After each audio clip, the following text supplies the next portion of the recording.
a torre desabou, matando 18 pessoas. Nós vemos esse trecho no Evangelho segundo São Lucas, no capítulo 13.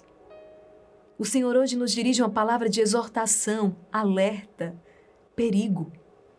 Tem um ditado que diz, né, quem avisa, amigo é. O Senhor está falando conosco. Os sinais de Deus estão aí presentes.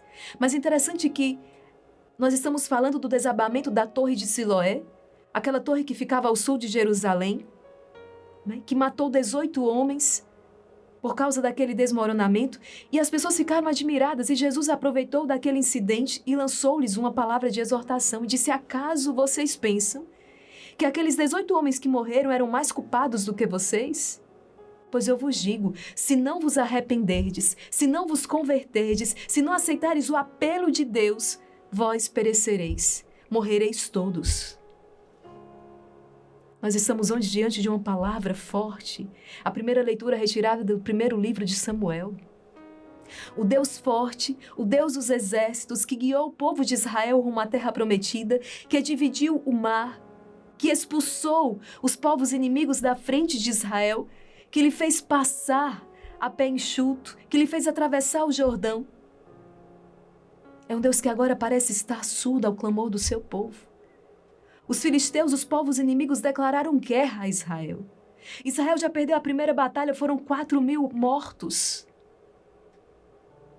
Israel então se pergunta: está aqui? Por que fez o Senhor que hoje fôssemos vencidos pelas tropas inimigas, pelos filisteus? Onde está o Senhor? Interessante que é a leitura do primeiro livro de Samuel. Samuel, que significa Deus ouve. Mas nós hoje nos questionamos, juntamente com o povo de Israel, o que aconteceu. E você lembra daquela palavra que diz, mesmo quando nós somos infiéis, Deus permanece fiel. Porque Deus não pode negar-se a si mesmo. E muitos interpretam essa palavra como se Deus fosse bobo, como se nós pudéssemos enganar Deus. Gente, Deus, nós não podemos enganar Deus. É impossível Deus se enganar. Nós nos enganamos, nós enganamos uns aos outros, mas jamais conseguiríamos enganar Deus, porque Deus vê as profundezas da nossa alma, Deus sonda os nossos corações. Deus sabe exatamente o que somos, como estamos, o que pretendemos, quais as nossas intenções. E hoje essa palavra é um alerta. A que ponto nós chegamos, não é? Nós tememos um vírus, nós tememos uma crise financeira, nós tememos as catástrofes naturais, as tragédias, temos medo. Mas não tememos o Senhor Deus dos exércitos. Não tememos aquele que governa todas as coisas, aquele que ordena todas as coisas. Claro, eu estou falando de um medo completamente diferente, porque o temor de Deus enquanto dom é uma consciência profunda, né?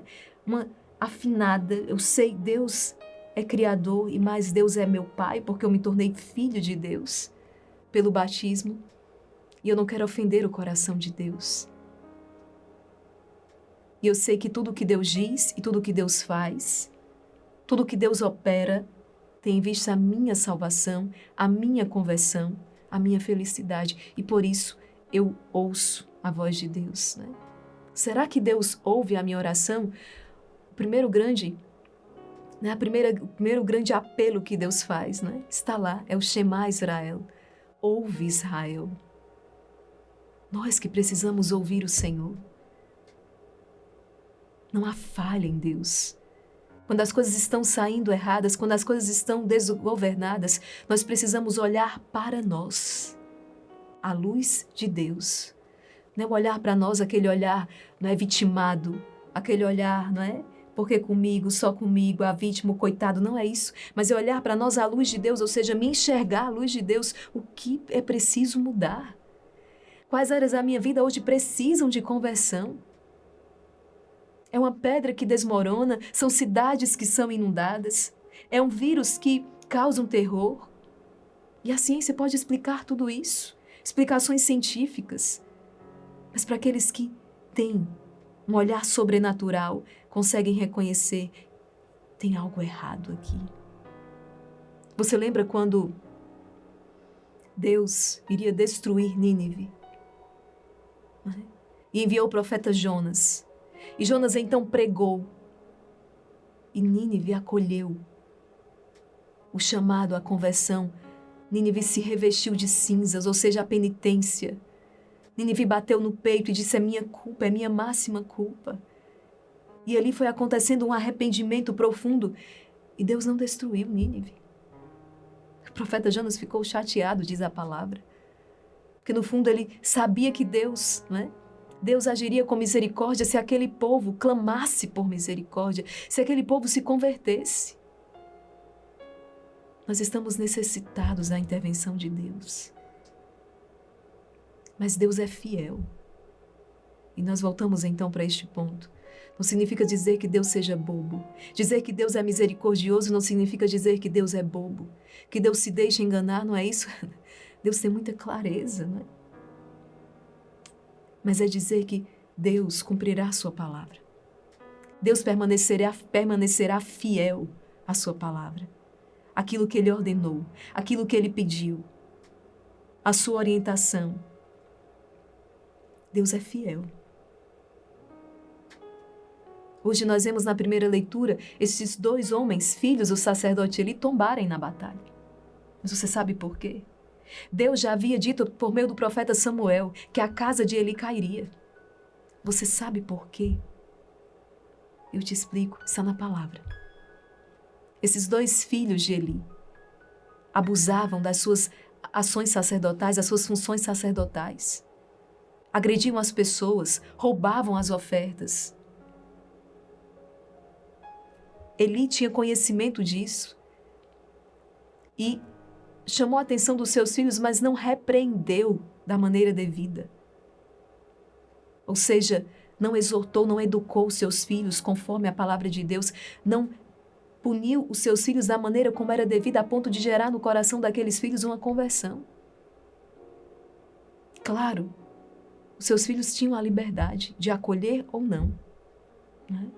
Mas ele devia ter agido. Ele precisava, como pai, na sua autoridade de pai, agir conforme Deus lhe ordenara. Ele não agiu.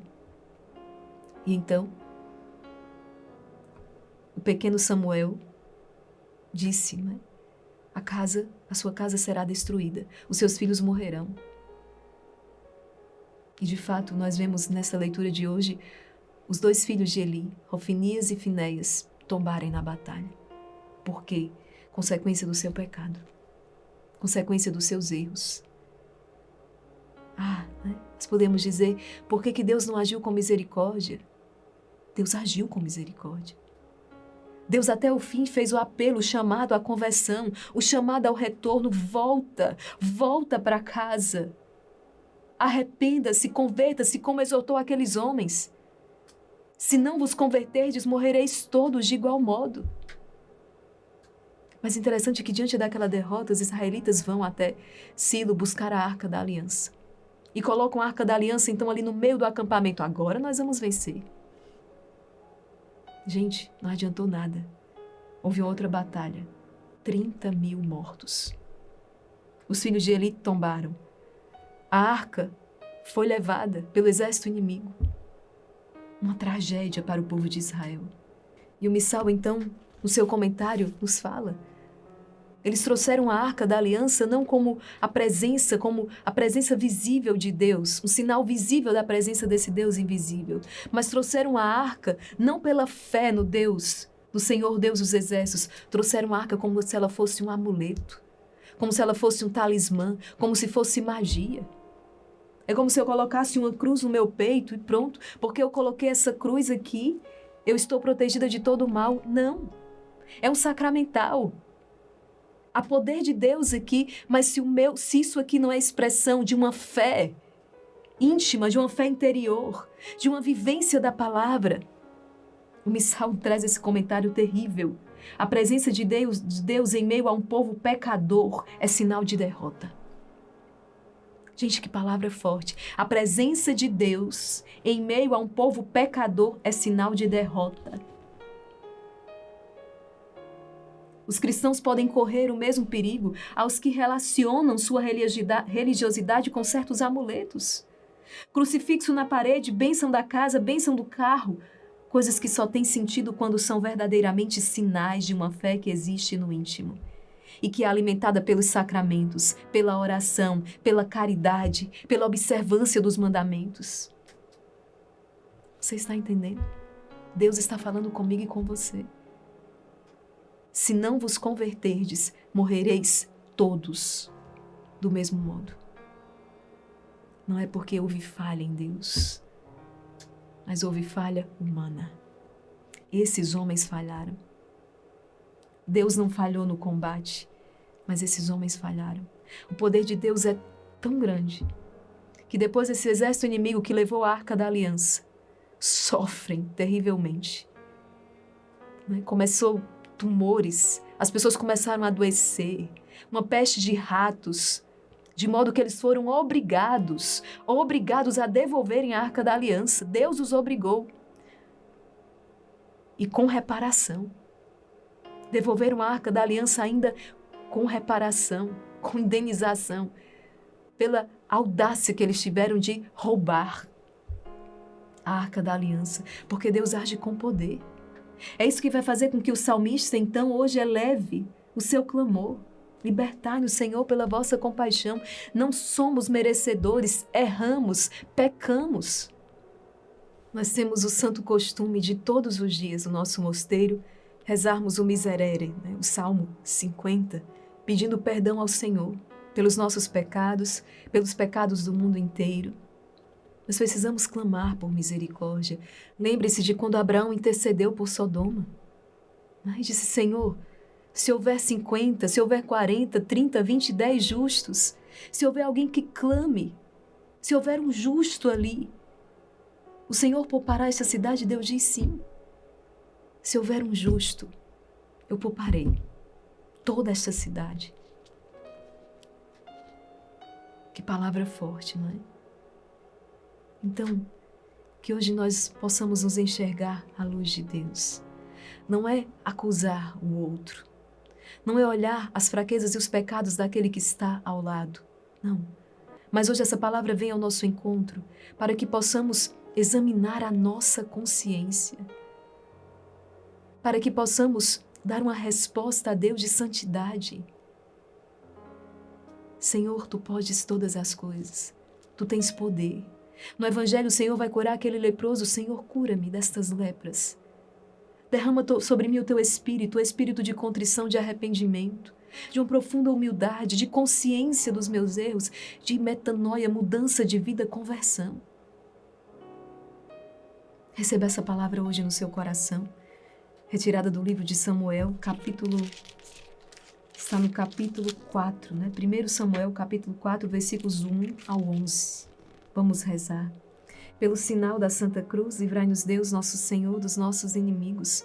Em nome do Pai, do Filho e do Espírito Santo. Amém. Vinde, Espírito Santo, vinde por meio da poderosa intercessão do Imaculado Coração de Maria, vossa amadíssima esposa. Naqueles dias, os filisteus reuniram-se para fazer guerra a Israel. Israel saiu ao encontro dos filisteus, acampando perto de Ebenezer, enquanto os filisteus de sua parte avançaram até Afec e puseram-se em linha de combate diante de Israel. Travada a batalha, Israel foi derrotado pelos filisteus e morreram naquele combate em campo aberto cerca de 4.000 homens. O povo voltou ao acampamento e os anciãos de Israel disseram: por que fez o Senhor que hoje fôssemos vencidos pelos filisteus?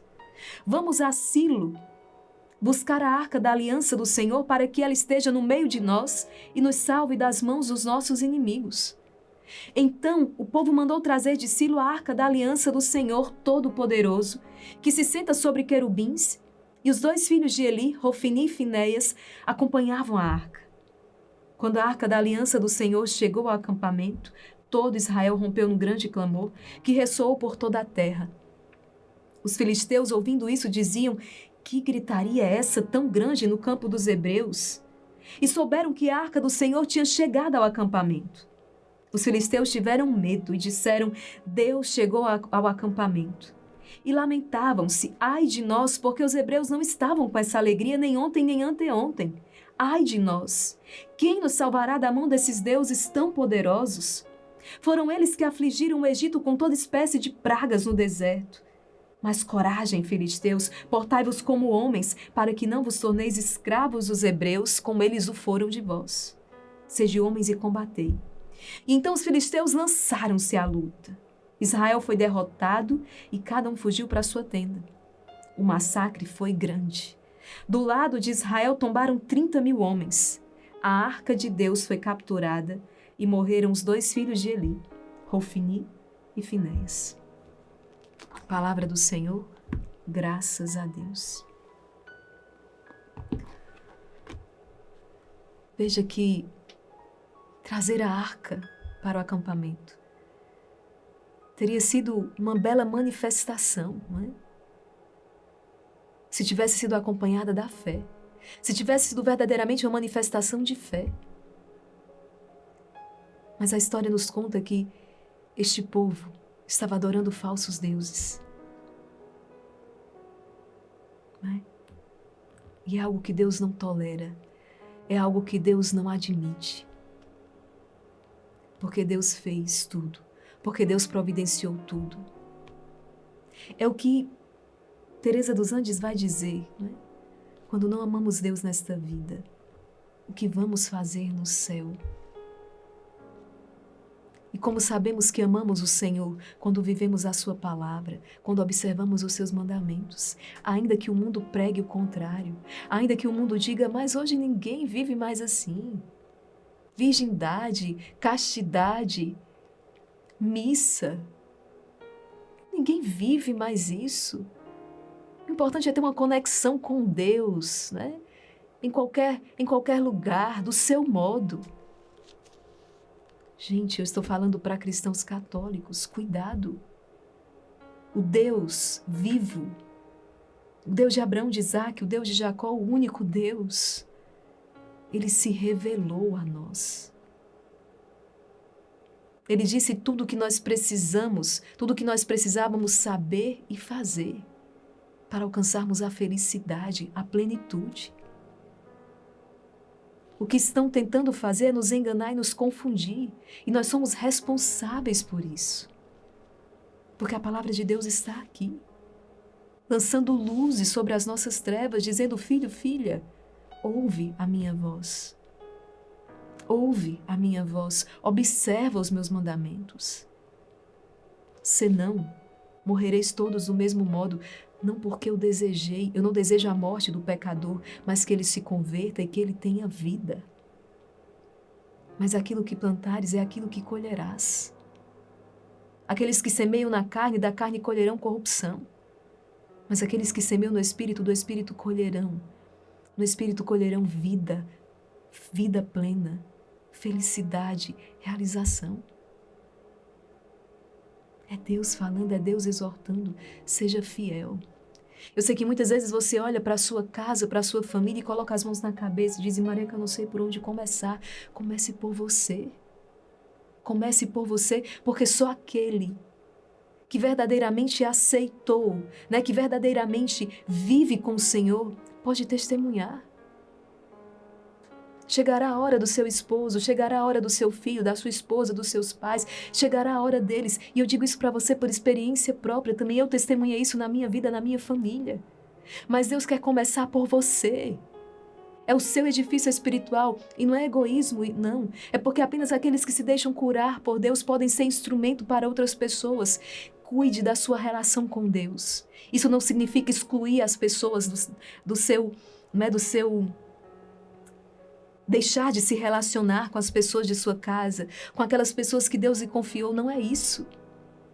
Mas é porque se você passa a se relacionar verdadeiramente com Deus, isso fará de você uma torre fortificada, uma cidade amuralhada, uma fortaleza, de modo que você possa verdadeiramente ajudar os seus irmãos. Deus lhe dará sabedoria, Deus lhe dará discernimento, Ele lhe dirá como fazer. Nós partilhamos isso ontem.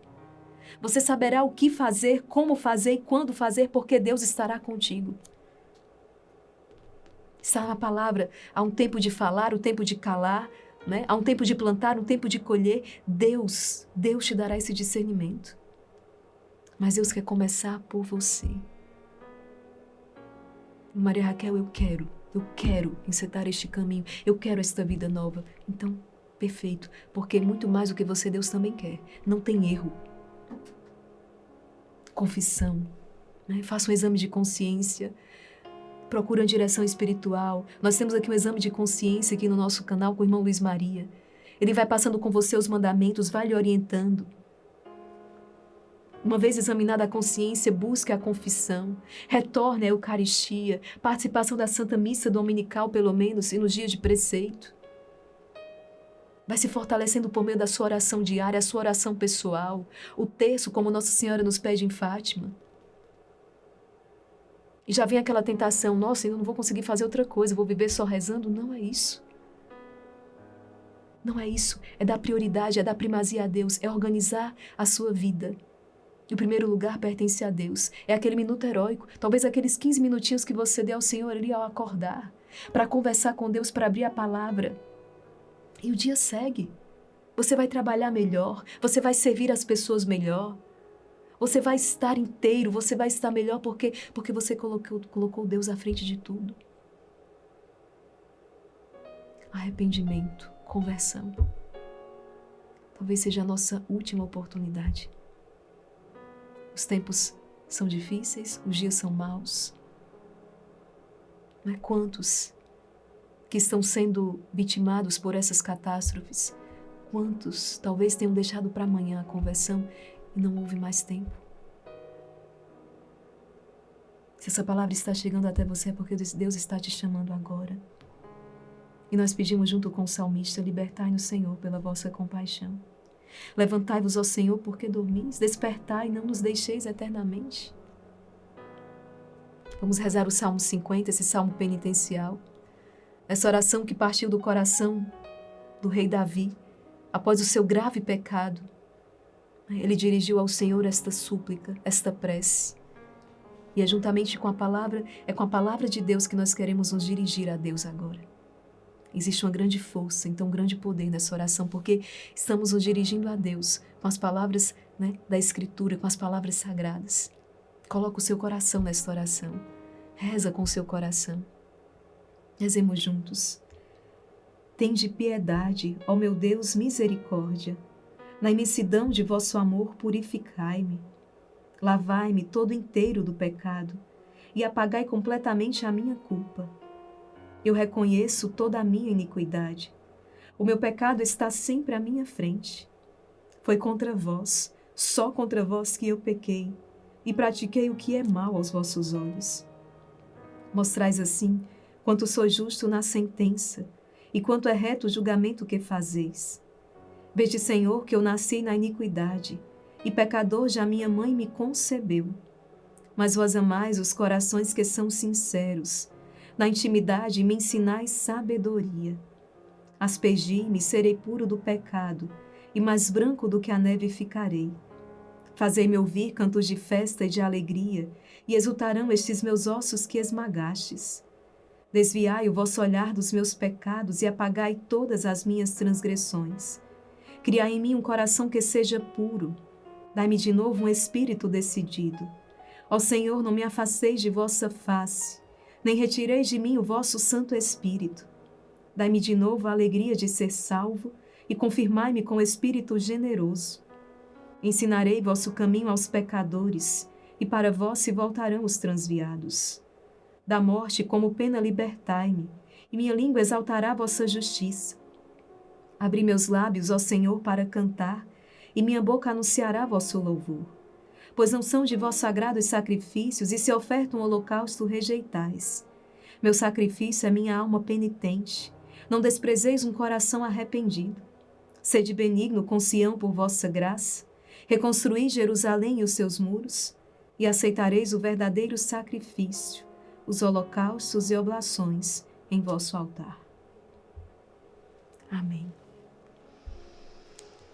Que você possa colher os frutos dessa oração. Lembre-se sempre, né, da situação de Judas e de Pedro. Ambos negaram o Senhor, ambos traíram o Senhor. Mas Judas não confiou na misericórdia de Deus. Judas se culpava e foi ao desespero. Mas Pedro não. Pedro negou, Pedro traiu, de igual modo.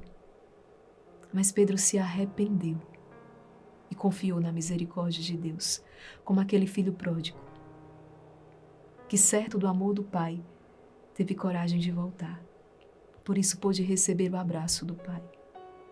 Por isso Pedro acolheu uma nova oportunidade. Se tornou príncipe dos apóstolos. Porque Deus é bom. Porque Deus só está esperando você retornar. Porque Deus não fica repetindo sempre as mesmas queixas. Quando você se arrepende e pede perdão, confessa. Podemos dizer, Deus esquece. Sabe? Porque o amor em Deus é algo que nós não conseguimos mensurar. Deus te ama. Deus está com saudades de ti. Que você possa hoje adentrar no refúgio seguro do coração de Deus. Ali estamos protegidos contra todas essas hostes infernais que têm se levantado. No refúgio seguro do coração de Jesus, não há maldição que possa nos alcançar. Estamos protegidos, estamos seguros. Obrigada, Senhor, por esta palavra. Obrigada por cada um que nesse dia se decide a voltar ao Senhor e viver de modo autêntico, viver a sua fé, viver a palavra, viver aquilo que Deus pede, na certeza de que o desejo de Deus é a nossa felicidade. Essa felicidade segundo o coração de Deus. A felicidade de Nossa Senhora, a felicidade que os santos nos testemunharam, a felicidade de homens e mulheres cheios de fé, que souberam viver plenamente. Que esse luzeiro, os santos, a vida dos santos possa também ser reflexo, refletir sobre a sua vida, possa inspirar você. Qual o santo da sua devoção? Coloca aqui nos comentários. Pede a ajuda deste santo. Ele já percorreu esse caminho que você está percorrendo. Ele venceu todos esses obstáculos. Ele quer ajudar você. Que os anjos do Senhor também venham em nosso auxílio neste dia. Compartilhe essa palavra.